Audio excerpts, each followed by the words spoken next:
Thank you. And today, as we gather to reflect on our solemn duties as participants in the Electoral College, we are aware that this institution dates back to the founding of our nation almost 250 years ago.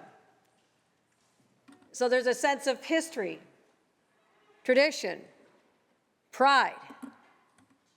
But for some like me, there's also a questioning.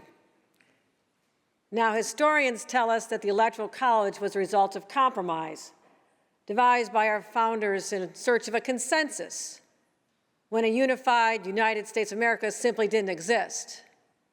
And in many regards, we honor the talents, the wisdom, and the genius of our founding fathers. But there are shortcomings that still impact us today. I believe that we must reflect on whether the time for this particular institution, the Electoral College, has passed. Now, recall that the Constitution, as ratified, also contained provisions that we consider abhorrent, such as women and people of color being denied the fundamental right in a democracy, the right to vote. The founders themselves created a path to amend our Constitution to keep it a living document, to be adapted as future generations and circumstances and times require. For the Electoral College, that time has come.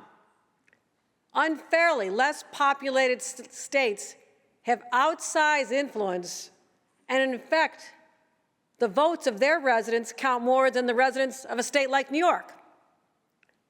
Consider that a single elector in Wyoming, no offense to Wyoming, represents 200,000 residents, and in New York, an elector like you represent 700,000.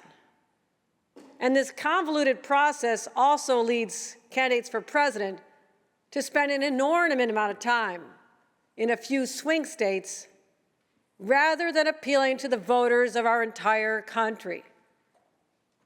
And in the worst case scenario, it means that a person can become president of the United States even if he or she did not win the popular vote.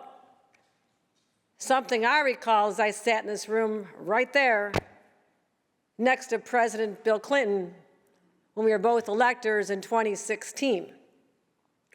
In short, the Electoral College does not contribute to the overriding objectives set forth in our great Constitution. We, the people, forming a more perfect union.